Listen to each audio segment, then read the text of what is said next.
Shabbat Shalom et Shana Tova ou Metoka. Shana Tova. Bonne et heureuse année dans le Messie. Qu'elle soit bonne, agréable pour tous. Et que l'année qui vient puisse s'adoucir par rapport aux années précédentes. Soyez bienvenus. Je donnerai tout à l'heure un peu une orientation dans mes vœux. Et je crois que c'est un temps important. Chaque année est importante. Chaque année est différente. Chaque année est imprévisible. Et contient des surprises. Et je crois qu'il est important dans ce temps, qui nous amène aussi à se juger et à être dans une position où on se laisse juger. Trop de gens ont tendance à juger les autres et pas suffisamment à se laisser juger eux-mêmes. Et je crois que c'est un tort.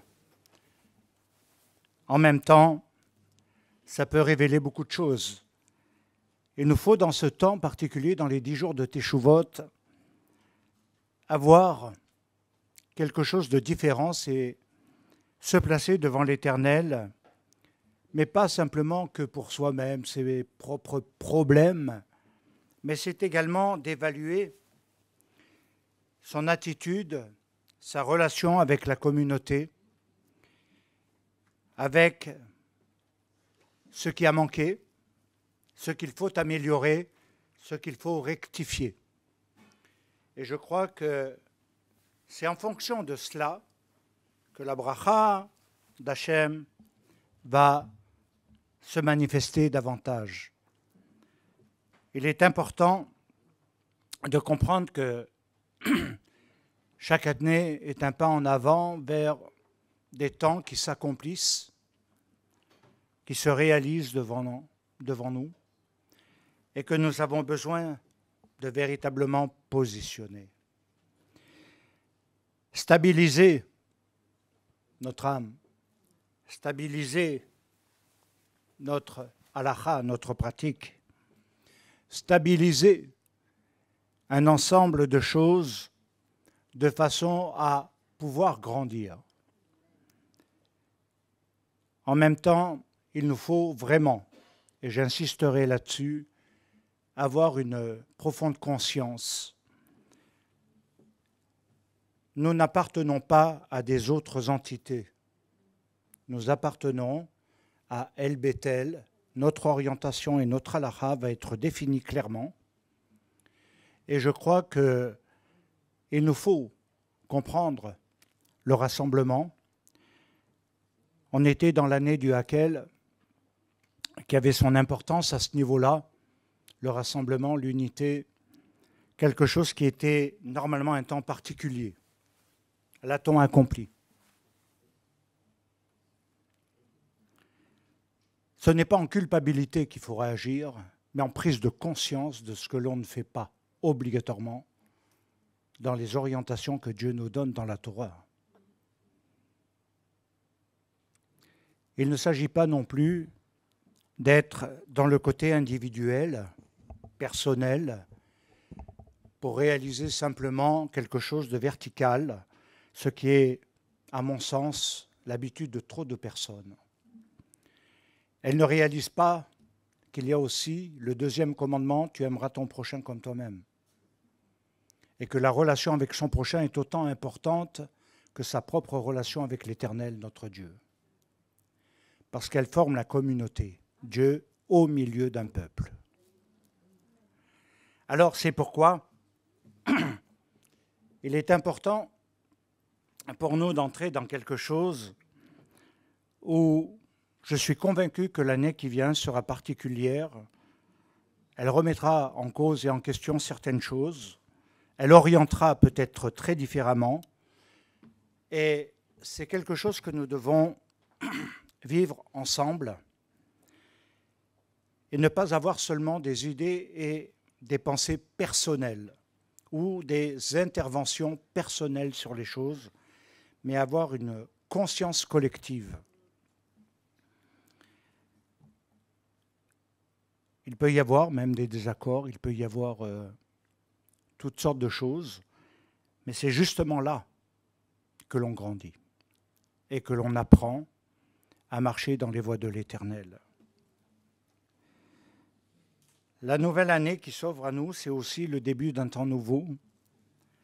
Et c'est beaucoup plus qu'un passage d'une année à l'autre.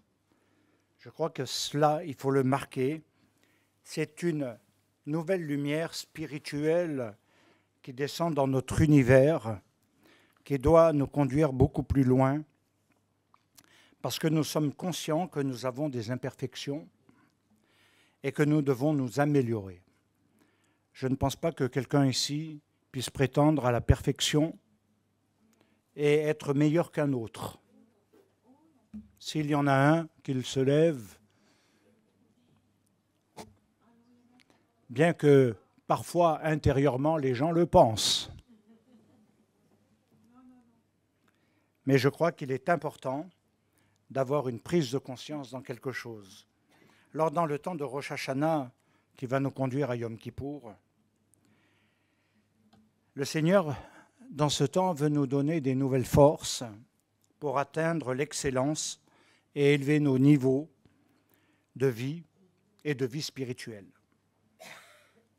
Il va nous aider à briser toutes les barrières, mais elles vont dépendre de notre implication concrète dans ce temps.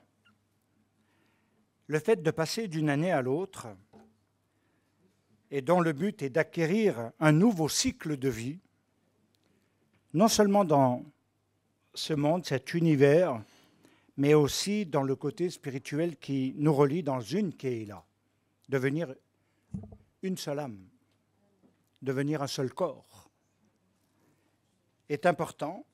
Pourquoi ? Parce que c'est celui d'une vie qui se concrétise sur les deux niveaux, dans le domaine et côté physique, matériel, et dans le domaine spirituel. C'est ce qui donne l'unité et l'équilibre. En même temps, j'aimerais vous dire, rien ne s'improvise dans ce qui arrive.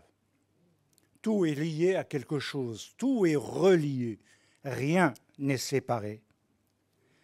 Alors, Rosh Hashanah commémore la création du monde, c'est vrai. C'est-à-dire que si on prend vraiment la pensée hébraïque, elle ne va pas dire seulement cela, elle va dire le commencement des temps.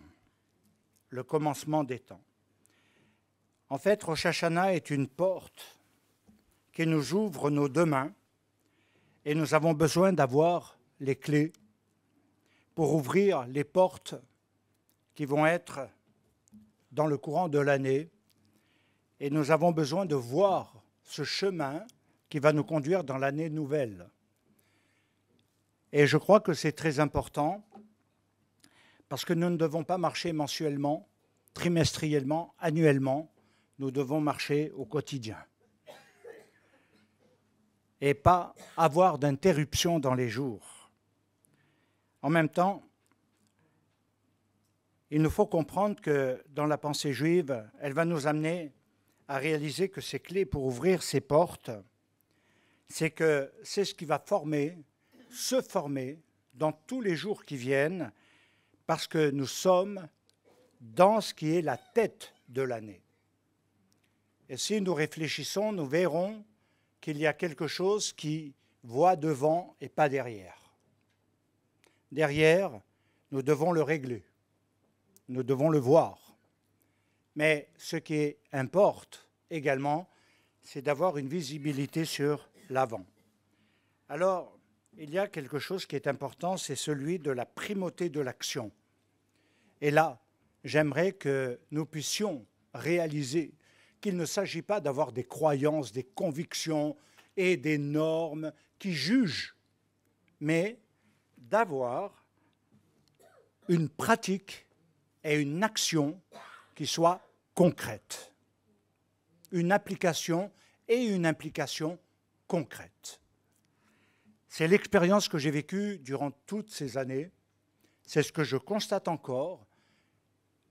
Malheureusement, l'incohérence entre la croyance, les convictions personnelles, dues aux arrière-plans peut-être, et une mise en pratique cohérente entre tous. Et je crois que c'est un point qui doit être abordé. Il ne s'agit pas d'avoir... Nous sommes dans une synagogue messianique. Nous avons pris une décision, Paul Guénassiat l'a prise aussi, et l'évolution fait que nous en sommes là où nous en sommes aujourd'hui. Il ne s'agit pas de se caler ou de se comparer à une église évangélique, ni dans sa forme, ni dans son fond, ni dans sa pratique. Nous devons être dans ce qui est résolument lié à l'enseignement du Messie, à la Torah et à ce qui a été placé et mis réellement. Et il ne s'agit pas de mélanger des pratiques et des ceci par des convictions. Si nous appartenons à un lieu, nous devons l'épouser. C'est comme si un étranger venait dans votre famille et vous remettez des règles en cause de fonctionnement, d'éducation et ceci et cela, et dirait « mais moi je ne vis pas comme toi, moi je ne fais pas comme toi, moi je n'ai pas envie de faire comme toi ». Et là, ça briserait des couples. On est bien d'accord. Au lieu d'avoir quelque chose qui soit cohérent. Alors, il y a quand même quelque chose que j'aimerais dire à ce niveau-là. C'est que la difficulté, c'est que nous sommes profondément attachés au matérialisme, au temps présent, la dimension de vie dans ce temps. Et nous oublions ou nous formulons mal le côté spirituel parce que, en réalité, nous n'avons pas compris ou réalisé dans quel but nous avons été créés. Dans quel but avons-nous été créés? Avons-nous été créés seulement pour avoir des disputes ou simplement amasser des biens dans ce monde, dans cet univers, être voilà, dans ceci ou dans cela? Est-ce le but de la création? Rosh Hashanah, c'est le commencement des temps. Et il nous invite à réfléchir à cette compréhension. Nous avons été créés pour agir. Agir, c'est-à-dire être dans une action et pas simplement être passif dans tout ce qui se passe, ou oublieux, négligent, nonchalant. Être dans l'action a un sens parce qu'elle nous amène à comprendre que nous réalisons l'histoire en 2 dimensions, même si aujourd'hui on parle beaucoup de la 3D. Nous sommes dans cet univers, nous créons quelque chose ou nous ne créons rien. Nous impactons un jour ou nous ne l'impactons pas. Et également dans le ciel, nos actes. Car Rosh Hashanah, c'est également la rencontre avec un jugement de nos actes, de nos actions et d'un ensemble de choses. Il ne s'agit pas de dire « je veux appartenir et être membre et être absent de tout », mais d'être dans une action, quelque chose qui est uni, cohérent. Nous écrivons l'histoire.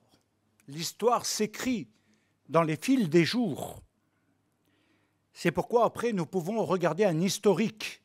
Nous pouvons regarder en arrière, qu'est-ce que nous avons écrit? Qu'est-ce que nos actes disent de nous quand nous nous plaçons devant Hachem? Qu'est-ce que nous pouvons voir? Alors, nous pouvons avoir l'attitude de celui qui s'excuse dans tout, du propre juste, qui se justifie dans tout, de celui qui se culpabilise à mort. Nous avons toutes sortes de catégories de gens dans cela. Il ne s'agit pas d'être dans cela, il s'agit d'être en face à face. Il s'agit d'être dans l'honnêteté, ce qui est difficile pour beaucoup. Dans la droiture de cœur, dans l'intransigeance par rapport à soi-même, au lieu de condamner les autres et les actes des autres, d'abord sur soi. D'abord sur soi. Regarde d'abord toi. Ton année, ce que tu as fait, ce que tu n'as pas fait. Et parallèlement, le fléau, qui ne date pas d'aujourd'hui, qui est l'un des points les plus cruciaux et que la Torah relève fréquemment, c'est le lachon hara. Tes paroles ont été des bénédictions, des malédictions, ont-elles quel impact? Quel sens ont-elles donné? Ont-elles amené des guérisons, des divisions, des blessures, des rétablissements, des restaurations? Tout ceci compte dans une année. Alors, c'est pourquoi nous devons comprendre également que nous pouvons changer le cours de l'histoire dans ce temps de Rosh Hashanah. Car la clé sera dans le pardon. La clé de cela, c'est de nous positionner pour être vraiment dans une teshuva qui va réorienter. Et nous le verrons après, quand on va élever le niveau, un peu plus clairement. Je crois que nous devons ouvrir un nouveau champ d'existence. Ça fait plus de 25 ans que je suis là maintenant. Martine aussi, si on prend les années précédentes, Rémi pareil et d'autres. Je crois qu'il y a une prise de conscience où nous devons trouver des nouveaux champs d'existence. Notre vie ne doit pas être monotone, métro, boulot, dodo. Et il faut quand même s'y impliquer, mettre tout en œuvre pour cela. Un deuxième point que j'aimerais relever, un point clé, c'est de découvrir la force et la puissance de la teshuva. Pour beaucoup, la teshuva est une théorie, une espèce de chose que l'on fait sans impliquer toutes les dimensions de son être. Et il nous faut comprendre que si nous parlons de nouvelle année, la teshuva devient le point clé de ralliement de cette nouvelle année qui nous permet d'avoir un nouveau commencement parce qu'elle va annuler quelque chose qui est lié à tous les méfaits du passé. Et il est clair que tout commence dans notre vie spirituelle et physique parce que c'est lié. Et c'est elle, la teshuva, même si vous parlez et pensez en termes de rédemption, de salut en Jésus ou en Yeshua, il nous faut comprendre que la teshuva, telle que Yeshua l'a enseignée, elle donne naissance, c'est une naissance ou une nouvelle vie qui va s'ouvrir à cause du fait que le retour implique se réorienter dans un autre chemin. Marcher d'une nouvelle façon. Ce n'est pas simplement dire « Pardon Seigneur, j'ai péché ». C'est de marcher, c'est ce qui rend valide la teshuva. C'est de marcher dans cela. Pourquoi? Parce qu'elle transforme le cours de la vie et dont le principe clé va être l'aboutissement au travers du pardon. La teshuva donne le pardon. Elle accorde le pardon, elle transmet le pardon. Il n'y a pas de teshuva, le pardon aura du mal à trouver sa place. La clé réside dans ce pardon. J'aimerais dire peut-être une précision simple. Il ne s'agit pas seulement d'être pardonné, car qui peut être pardonné? Qui mérite le pardon? Quand on est juge et qu'on juge de la manière dont ce monde juge, avec la mesure de ce monde, on condamne. Il n'y a pas de grâce, il n'y a pas d'amour, il n'y a pas de pardon. Il n'y a pas de place pour cela. La dureté, la rigueur, parfois, va l'emporter. Être pardonné, c'est aussi vouloir dire dans la pensée de la Torah, pardonner l'autre. Et Yeshua l'a très très bien exprimé. si nous voulons être pardonnés, il y a aussi un pardon à donner, à accorder, à valider. Alors vous me direz, oui, mais j'ai été beaucoup blessé, j'ai des souffrances, j'ai des maux, j'ai des ceci, j'ai des cela. Écoutez, dans une année, on ne peut pas voir que la vie en rose. Ce n'est pas possible. En même temps, tout est un apprentissage, même les conflits, les difficultés révèlent qui on est. Elles révèlent et en même temps, elles nous appellent à être au-dessus d'un jugement basique de ce monde. Montrer l'amour, la chesed, la bonté et la grâce, s'exercer à la miséricorde et réellement être un enfant de Dieu. Car autrement, vous avez un discours sur le pardon, la discorde. Je suis convaincu que tout le monde peut me faire un merveilleux message sur le pardon. Mais dans la pratique, dans le concret de l'action, non. On voit trop de gens dans la susceptibilité, l'amour-propre, vite blessés, vite ceci, vite cela. Et dès qu'ils sont touchés, ils n'existent plus. Il faut aller plus loin, élever le niveau. Alors la Teshuvah nous amène à comprendre que c'est un processus qui traverse nos temps et va prendre une nouvelle dimension à Yom Kippour, un concret. Nous avons 10 jours. Je ne sais pas ce que vous ferez de ces 10 jours. Comment vous allez les appliquer, ces 10 jours? C'est vrai que j'ai fait un guide pratique qui n'a pas pu être finalisé là maintenant. J'ai fait celui de Elul, mais je n'ai pas pu finaliser celui-là. Il sera pour l'année prochaine, qui démontre l'importance d'un jour de jugement. De se juger dans l'année une fois, au moins. D'avoir une honnêteté particulière. Ça va prendre une nouvelle dimension parce que ça va modifier, en quelque sorte, la vie dans le calendrier de nos jours. Teshuvah, c'est retour, c'est revenir sur le passé pour le rectifier. On ne peut pas changer d'orientation, de direction sans une prise de conscience du mal dans le passé et de ce qui peut être changé et ce qui doit changer. Effacer le mal est la clé. Il est dit que tu reviendras l'Éternel, ton Dieu, de tout ton cœur et de toute ton âme. Tu écouteras sa voix et tout ce que je te commanderai en ce jour, à toi et à tes enfants. Il y a un choix de vie. Ce n'est pas des paroles qu'il faut prendre seulement en lecture, ni même comme quelque chose, voilà, et on l'applique à différentes sources. Il est dit, parallèlement, vois, j'ai placé devant toi aujourd'hui la vie et la mort, la malédiction, la bénédiction, et il est dit, tu choisiras la vie. Dvarim 30, 19. Alors, qu'est-ce que ça signifie pour vous, choisir la vie? Moi, je ne sais pas des fois. Dans mes rapports avec beaucoup d'entre vous, je ne sais pas ce que ça veut dire. Je ne comprends pas.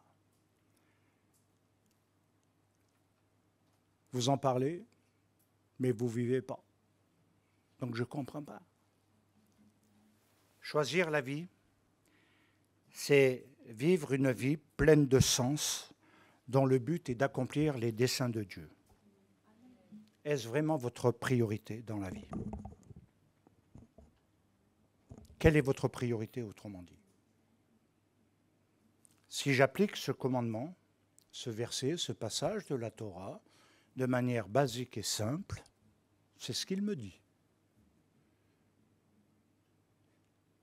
Où sont les curseurs de nos priorités?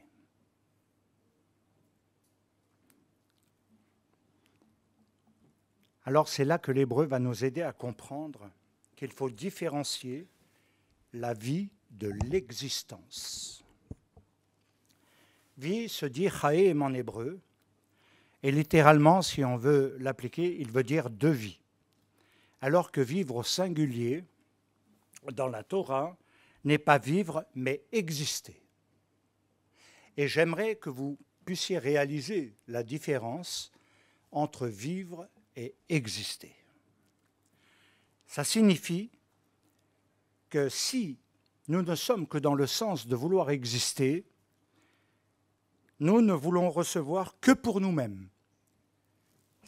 Ça va traduire cet égoïsme, égocentrisme qui va se développer dans ce besoin d'exister. En fait, l'hébreu dit, c'est une vie dénuée de sens, qui veut dire une vie qui est vide, et dont la racine hébraïque fait ressortir les mots machala, la maladie, et qui vient de cholé, le malade. Autrement dit, il y a des causes, des raisons, parfois, à un certain nombre de choses dans la manière dont nous appliquons notre vie dans les voies divines, mais aussi dans ce monde, dans tout ce qui nous rapproche les uns des autres. Et il faut comprendre que dans la racine, soit nous sommes dans une guérison, soit nous amenons une guérison, soit nous sommes un thérapeute de guérison, ou nous sommes un malade avec une maladie. Alors les maladies, elles sont le désordre de l'âme. Elles amènent les dysfonctionnements. Elles amènent beaucoup de choses qui peuvent être des maladies physiques, c'est vrai, parce que souvent, si on prend par exemple l'amertume ou d'autres choses où il y a de la rancune, des choses profondes comme ça, des non-pardons, on sait que ça se transforme en maladie. On le sait. Je crois qu'on n'a pas besoin, je pense que Liliane qui travaille dedans peut très très bien dire que nombre de cancers viennent de là, la manière de vivre et la manière dont l'âme est gouvernée, ainsi que le cœur. Et donc il nous faut bien prendre conscience au travers de cela. Cholé, c'est le malade, qui veut dire en réalité souffrance. Parce qu'il n'est pas dans le chol, et parce qu'il vit, dans le chol. Et le chol, ça veut dire littéralement dans ce qui est profane. Ce qui veut dire que si on est déconnecté de Dieu, c'est là qu'apparaissent les vides. Les vides qu'on appelle de sainteté, les vides de sainteté. Ce sont les zones à proprement parler qui sont des zones de carence. Et ces zones en carence, elles séparent l'unité et l'âme, l'unité de l'âme et de l'esprit et du corps. Par contre, celui qui fait teshuva, il fait non seulement un vrai retour qui transforme ses orientations pour marcher dans les voies de l'Éternel, c'est-à-dire reprendre un chemin d'étude, un chemin d'application, un chemin de pratique, un chemin de cohérence. Ce n'est pas le tout de dire « je crois en la guérison »,« je crois », mais derrière, il faut donner un sens réel à tout cela. Et une pratique qui va être dans la sainteté. C'est en réalité, nous créons une nouvelle vie, et une nouvelle vie spirituelle. Alors, ce qui est la vraie vie, définie par Chaim, une vie pleine, authentique, pleine de sens dans les desseins de Dieu, c'est-à-dire que nous entrons dans les projets de la pensée créatrice. Et nous devons, à ce niveau-là, bien comprendre qu'il ne s'agit pas uniquement d'exister, mais de vivre, d'être dans le sens plein de la vie. Ne plus être dans le vide et le profane, mais dans la Gdusha, la sainteté. Car tout se trouve dans le choix d'un lieu de vie, ce qu'on appelle le makom. Et soit nous habitons dans le vide, le néant, le chaos, ou nous habitons dans la lumière du Messie et la lumière de l'infini. Et c'est là que nous allons entrer dans quelque chose d'extraordinaire, parce que c'est là que nous allons comprendre que, en fait, tout est relié à Yeshua Mashiach de manière extraordinaire. Et que Yeshua n'aurait jamais accepté des disciples incohérents. Ceux qui étaient dans l'incohérence sont partis. Mais il a pris des disciples pour former. Et le fait que cela ait pu avoir lieu et qu'ils aient embrassé, en quelque sorte, tout ce que Yeshua a enseigné a été une bénédiction pour toutes les nations. Ne l'oubliez jamais, le salut vient des Juifs. Et que c'est quelque chose qui a été transmis, mais parce qu'ils ont réussi à être dans la cohérence. En même temps, il nous faut définir quel est le vrai makom, quel est le vrai lieu. C'est le lieu, en réalité, makom, du tout existant. Chaim nous apprend à dépasser nos limites et exister pour vivre. Ce qui veut dire, en termes clairs, savoir, dépasser les limitations du temps dans le sens de Zeman, ce qui est très important parce que ça signifie, en clair, réapprendre et rééduquer à vivre dans une perspective d'éternité et non de court terme dans la vie et dans l'existence. Non seulement dans des objectifs fixés, orientés par nous-mêmes. Et c'est là que nous devons réaliser que nous pouvons habiter le court terme, mais qui ne donne pas de grandes perspectives dans l'avenir et qui ne peut pas être satisfaisant. En même temps, notre présent est fondamental parce que tout va dépendre de lui, de ce maintenant, de ce hayom. Vivre dans la perspective d'éternité, c'est être déjà dans la compréhension de ce qu'on vivra dans le Olam Haba, le monde futur. Et c'est maintenant le cœur que j'aimerais apporter. Il nous faut comprendre qu'à chaque nouvelle année, au travers de ce que nous faisons, nous avons deux choses qui vont ressortir. La première, comment allons-nous mettre en terre la semence pour l'année? Une semence pour l'année et amener un ensemencement. Et là, c'est une grande profondeur. C'est ce que nous enseigne en réalité Rosh Hashanah. Une semence pour un ensemencement. Celui qui ne sème rien ne récolte rien. Celui qui sème pour les dimensions de la vie de ce monde, comme dit Shaul de Tars, il va récolter en fonction et il vivra, il aura le résultat. Après, il peut se plaindre, mais ça change rien. Celui qui moissonne, celui qui sème pour la vie éternelle, moissonne très différemment, récolte très différemment. Et il est dit que parfois c'est avec larmes, douleur, souffrance, mais que le résultat est là. Alors, il nous faut comprendre que Rosh Hashanah, c'est une semence pour un ensemencement. Et Yeshua a beaucoup parlé de la semence. Shaul de Tars aussi. Et il nous faut comprendre que tout cela est lié à Malchut, le point de ralliement. Et Malchut, le royaume. Car Yeshua a bien précisé qu'il ne sera pas ôté de la Torah un seul iota, pas un seul trait de lettre. Donc je me demande parfois pour qui les gens se prennent pour pouvoir oser apporter leur propre pensée contre l'autorité de Yeshua.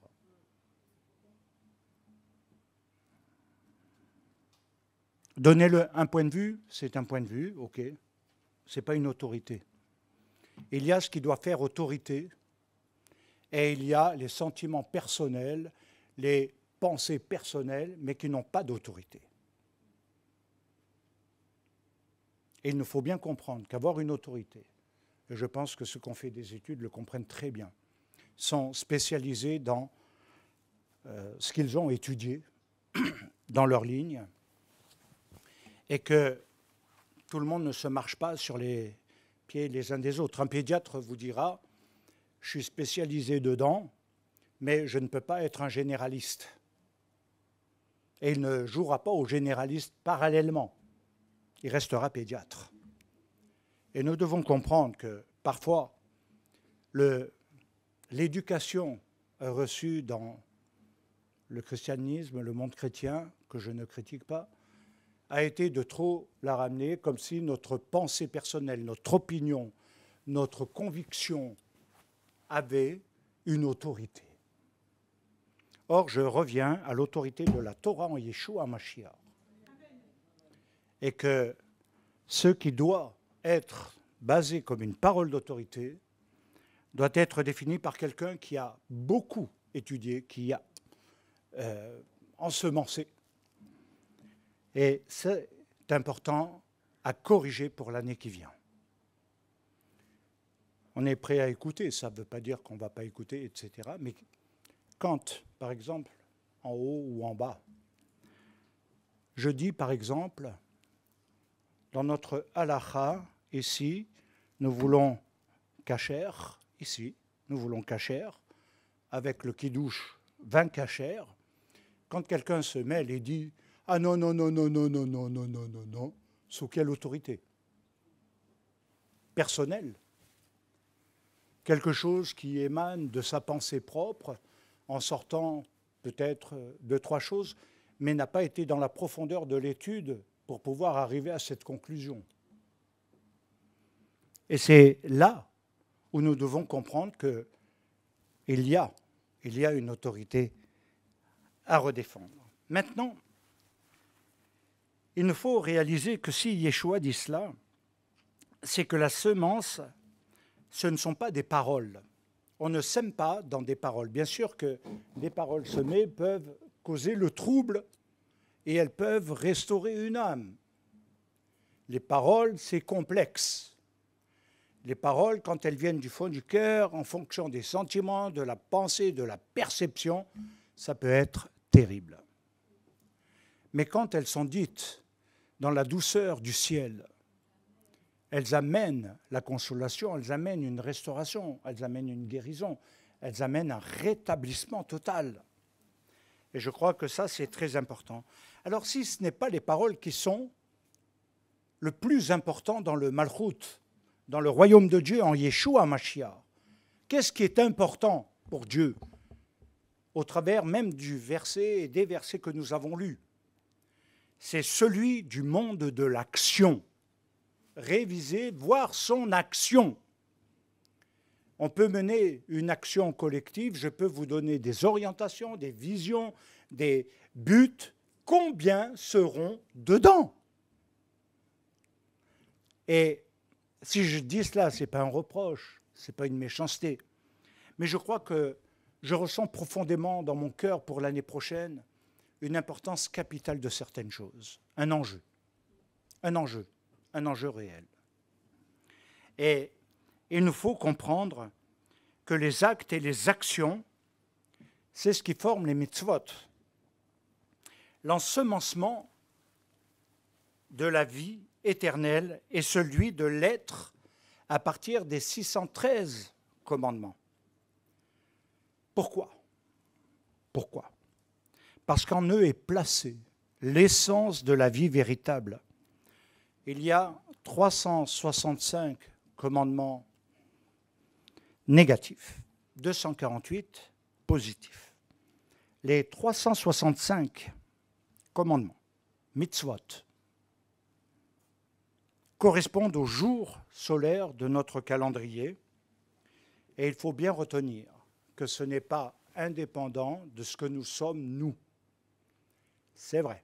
Et vous allez le comprendre parce que les 248 commandements positifs, ils correspondent aux membres de notre corps. Il est dit dans Bereshit 28, 17, ceci est la porte du ciel. Il est dit que cette porte est celle du corps, c'est-à-dire celle où se déversent les bénédictions d'en haut dans l'en bas.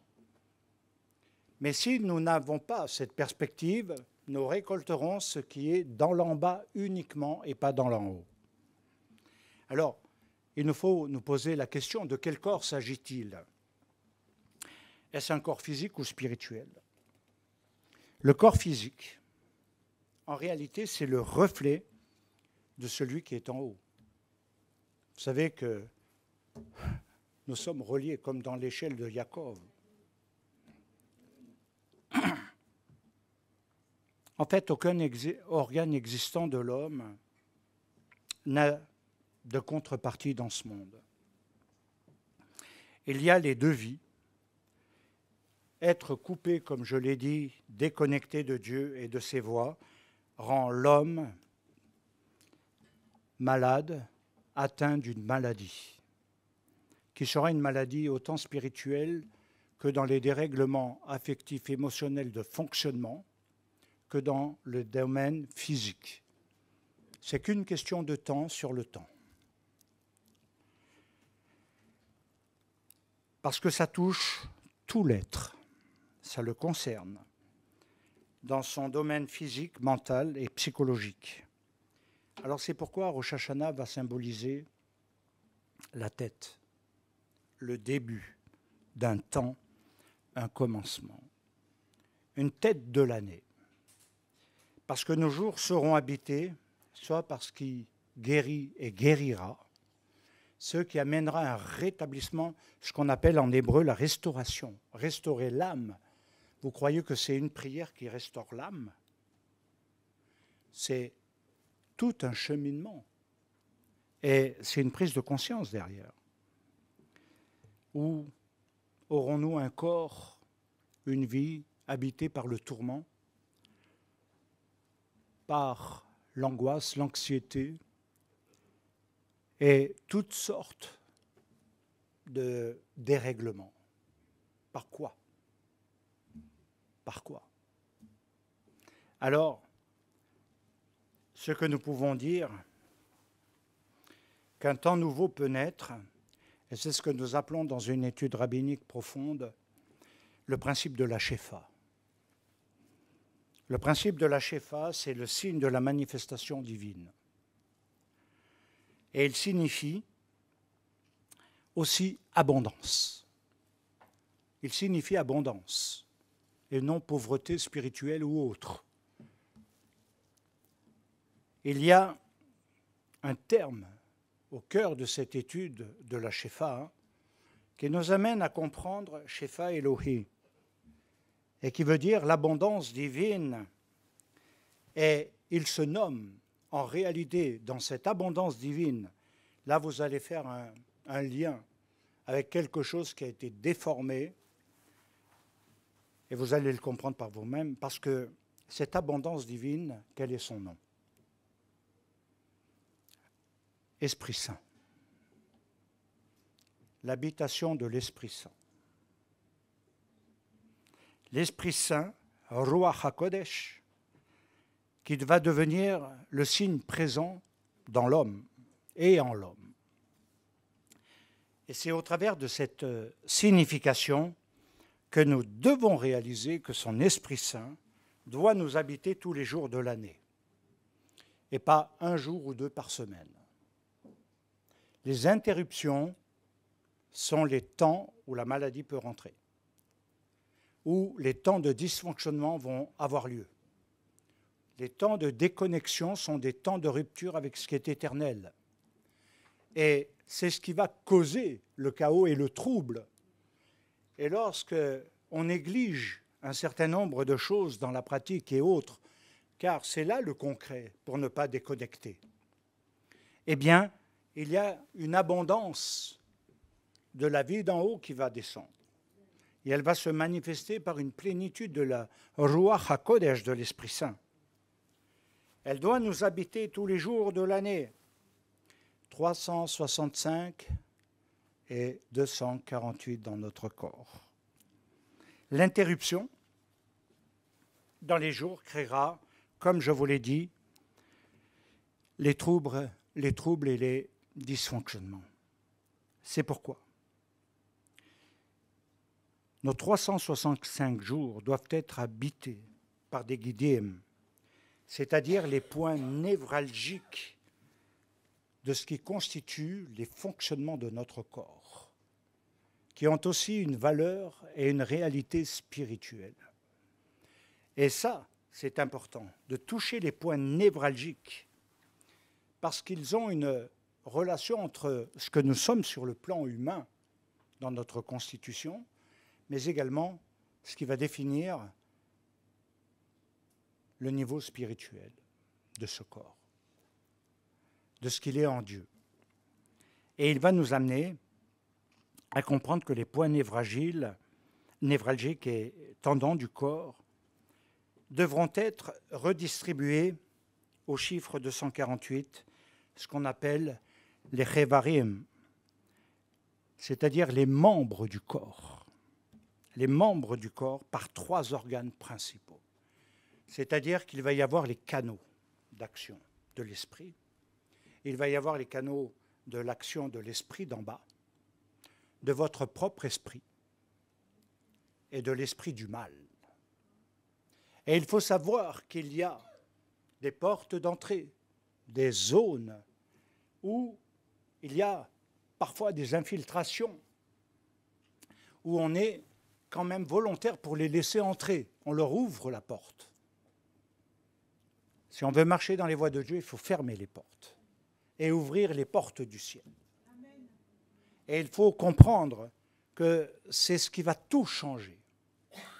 Alors, quand nous parlons de cela, ce sont les lieux de passage également où nous devons laisser agir l'Esprit. Moi, quand j'entends des fois « Ah, j'agis par le Saint-Esprit » ou « Le Saint-Esprit me conduit comme ça », c'est pas cohérent du tout. Des fois, ils me font peur plutôt qu'autre chose.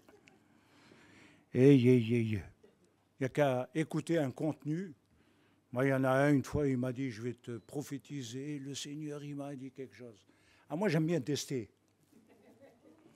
Ouais, j'ai dit « Pas de problème. » On a pris rendez-vous. Il s'est assis pendant 45 minutes et blablabla. Blablabla.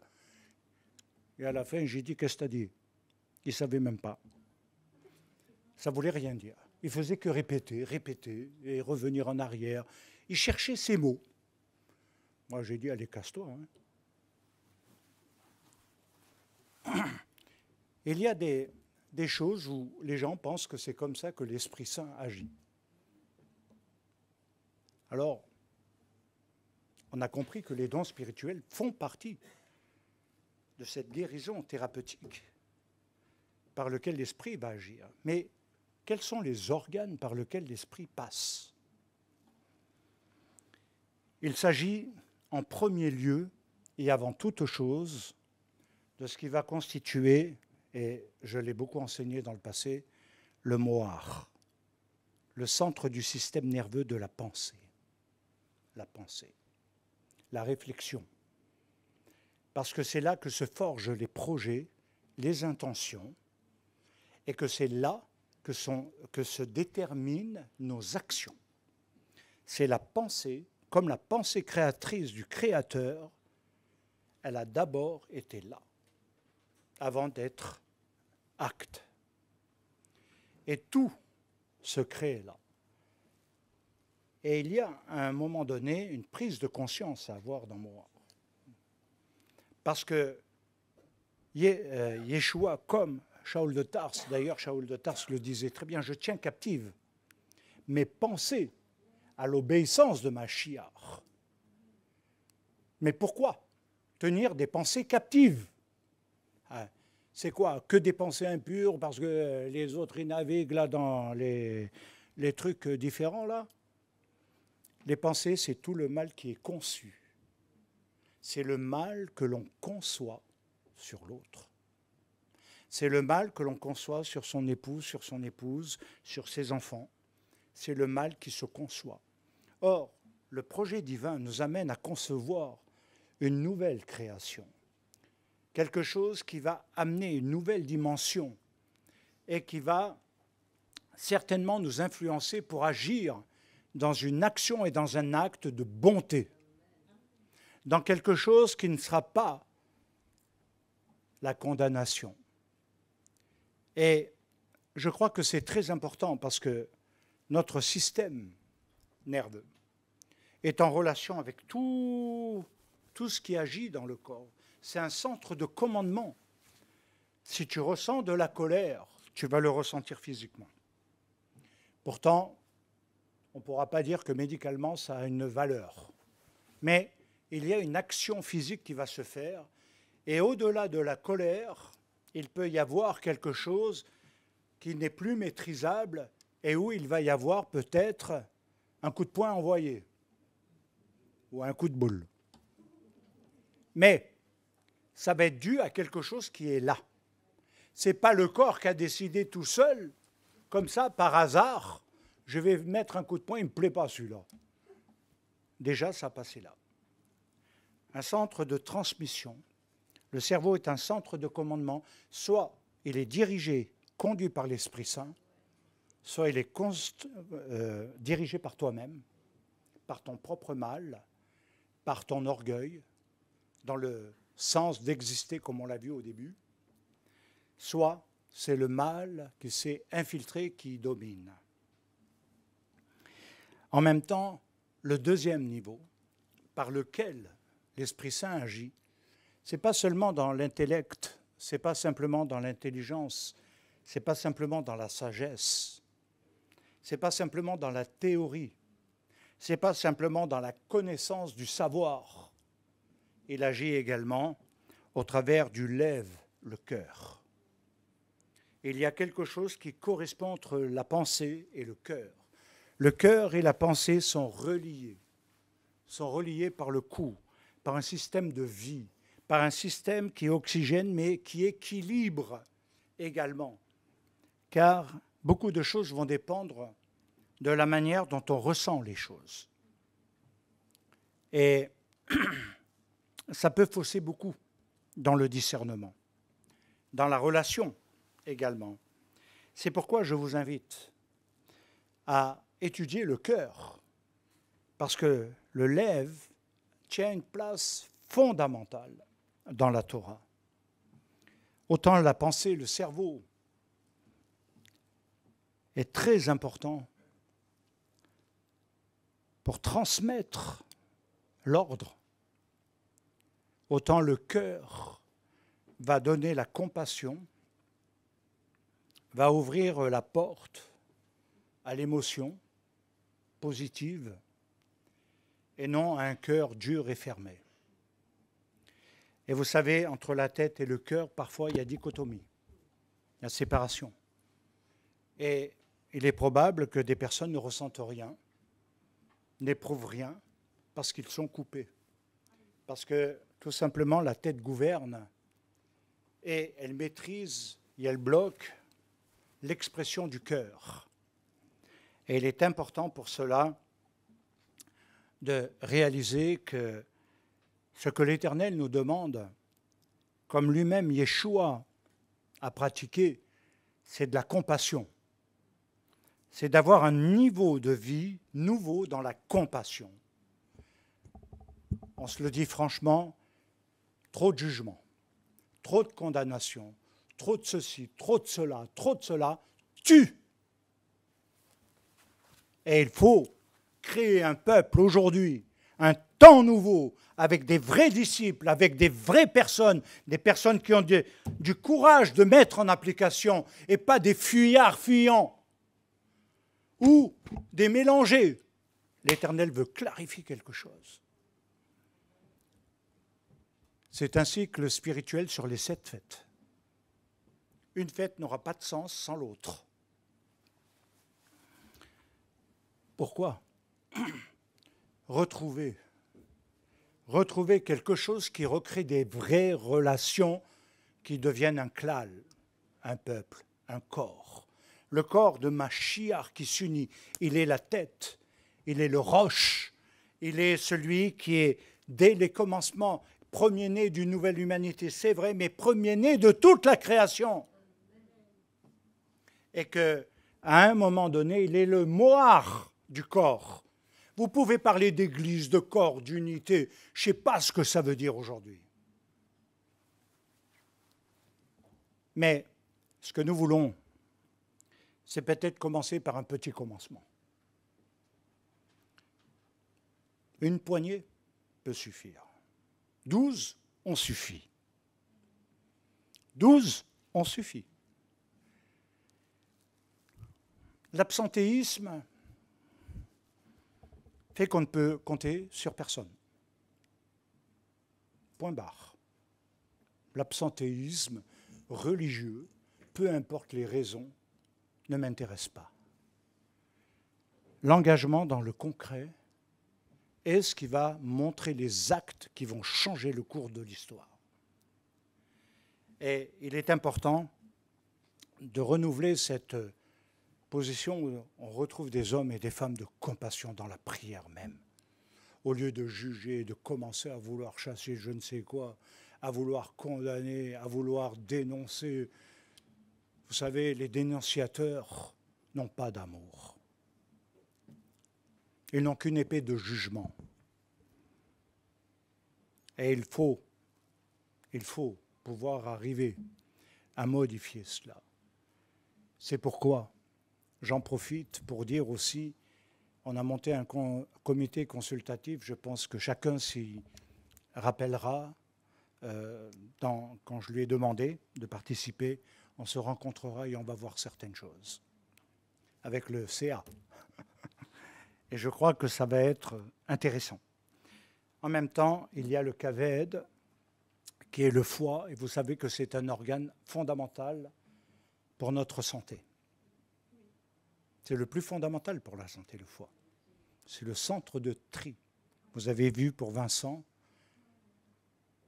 quand le foie s'arrête de fonctionner correctement, les toxines détruisent le corps. Et il n'y a pas de remède. Et je dirais, ça aggrave. Et je crois que beaucoup d'entre nous qui avons assisté Vincent dans ce temps-là, et notamment nous dans les derniers jours, dans les derniers instants, on a pu voir qu'on peut avoir des instruments médicaux très évolués, des diagnostics, mais qu'on n'a pas obligatoirement les remèdes. On ne peut pas guérir tout le monde. Et je crois que c'est très important à réaliser que nous devons avoir aussi un centre de tri du bien et du mal, de quelque chose où on filtre ce qui rentre, pas seulement ce qui est mangé, mais ce qui est entendu et qui rentre et qui produit le mal. Pourquoi ? Parce que les trois initiales qui forment Moar, Lev, Kaved donnent Meler, le roi. C'est là que Dieu règne. Quand tout est en cohérence, la royauté divine a lieu. Autrement, c'est des demi-royautés. Je ne sais pas ce qu'on pourrait dire d'autre. Alors, bien-aimés, Rosh Hashanah débute, comme on l'a dit, un nouveau cycle annuel par sa Ruach HaKodesh, afin de nous mettre et de nous permettre de nous reconstruire. C'est la chance qui nous est donnée. Reconstruire son être véritable, on dit en hébreu. Et cette tête de l'année est le premier de Tishri, et où on dit Alev Betishri, c'est l'anagramme du mot Bereshit, un commencement. Un commencement dans l'ensemencement de Dieu dans l'être. Et c'est là où tout doit changer. Soit vous gardez vos vieilles habitudes vieillottes, qui ne sont pas renouvelées ni renouvelables, qui demeurent toujours dans le même brassage, soit vous êtes vraiment dans un nouveau commencement. Et vous commencez dans un commencement nouveau, ensemencé, dans la dimension de la Ruach HaKodesh. Voilà, j'ai fini pour là, en espérant ne pas vous avoir trop brusqué. Si c'est le cas, on a 10 jours de Teshuvah. Vous aurez tout le loisir de me pardonner. Et si vous n'arrivez pas, ce n'est pas mon problème. Je voudrais présenter quand même mes vœux à la Kéla. Il y a tous ceux qui se connectent, tous ceux qui nous suivent fidèlement. Vous savez, on est très nombreux et on est en pleine augmentation. Alors il y a le visible et ce qui se passe là-bas. Et je crois qu'il y a vraiment quelque chose que Dieu est en train de préparer, mais il y aura beaucoup aussi de combats, d'opposition, de difficultés. Ce que je vous souhaite, bien-aimés, à titre individuel et collectif, dans un premier temps. À titre individuel, je souhaite de tout mon cœur que vous suiviez vraiment les voies de Dieu, que vous marchiez dans le concret de ses voies, que vous puissiez aplanir vos sentiers, car les passés sont toujours des moments de douleur, d'incompréhension, de difficulté, sont toujours des moments d'interrogation sur le sens de notre vie, sont toujours des points cruciaux dans les choix que nous faisons et que nous pouvons parfois regretter, ou des temps que nous avons manqués avec Dieu, des ratés dans le rythme divin. Les vœux que je vous souhaite, c'est que vous puissiez avoir une restauration, une amélioration dans votre santé, qu'elle soit physique, émotionnelle, mentale, et en même temps de quelque chose qui vous réunit même dans les couples et les familles. Il y a trop de désastres à cause de la dureté de cœur, de l'égoïsme, de l'amour-propre, et à cause de beaucoup d'autres choses, des non-pardons. Trop d'orgueil fait qu'on ne demandera jamais pardon. C'est clair. Entrez dans quelque chose qui réconcilie et non qui divise. Ça, c'est au niveau personnel, au niveau collectif. Prenons conscience que nous sommes un peuple devant l'Éternel, que nous sommes une assemblée, une communauté, et que ce n'est pas simplement le choix d'un lieu que vous faites pour passer du temps occasionnellement ou simplement pour assister à quelque chose. Ce n'est pas une salle de théâtre ni de spectacle. C'est un lieu d'action de la part de Dieu dans cette ville. C'est quelque chose qui doit nous unir aussi dans la prière.